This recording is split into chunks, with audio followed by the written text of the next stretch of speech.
నమస్తే అన్న. నమస్తే అన్న. ఏం చేస్తాం? వ్యవసాయం చేస్తున్నాం. నిన్న తెలంగాణ బడ్జెట్ ప్రవేశపెట్టారు. బాగుంది అన్న. రేవంత్ రెడ్డి బాగా చేస్తున్నాడు. కొద్దిగా అందుబాటులో ఉంటే మంచిగా ఉన్నది దానివల్ల అభివృద్ధి జరుగుతుందని మీరు అనుకుంటున్నారా? అనుకుంటున్నాము. నేను వ్యవసాయం రేవంత్ రెడ్డి రుణమాఫీ చేస్తున్నాడు.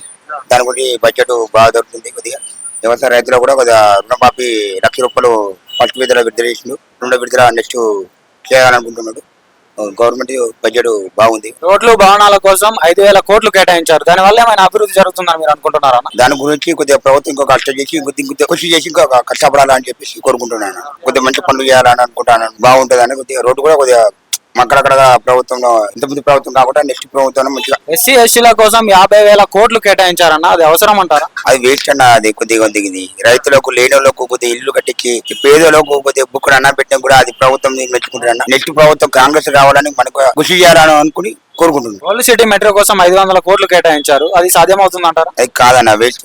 మెట్రో చేసి పేదలకు కష్టపడాలి కానీ మెట్రోలో స్టేషన్ ఎందుకన్నది అది బాగా వ్యవసాయం కోసం బడ్జెట్ కోసం పెడతారు. పెద్ద బిజినెస్ మ్యాన్ పెడతారు. కానీ రైతులకు ఊళ్ళో పల్లెటూళ్ళ కోసం ఏది వేస్తుండరు ప్రభుత్వం. తెలంగాణ రాష్ట్ర ప్రభుత్వం ప్రవేశపెడుతున్నటువంటి పథకాలు ఎట్లున్నాయన్న? ప్రభుత్వాలు ఉన్నాయి కొన్ని తీరుతున్నాయి. 3 రైతు బంధు ప్లస్ ఇది 6 గ్యారెంటీలు ఇస్తున్నారు కదా ఫ్రీ బస్సు గురించి అని. కొన్ని ఫ్రీ బస్సు గురించి అంటే కొన్ని లేడీస్ వాళ్ళ దాని గురించి కష్టపడతారు. కొద్దిగా దాని బదులు అమౌంట్ తగ్గించి ఆటోలో కూడా బాగా చాలా ఇబ్బంది పడతారు. కుటుంబాలు కొన్ని జీవితాలు రోడ్ల మీద వస్తున్నాయి. దాని గురించి కొద్దిగా చర్యలు తీసుకోవాలని కోరుకుంటున్నాను.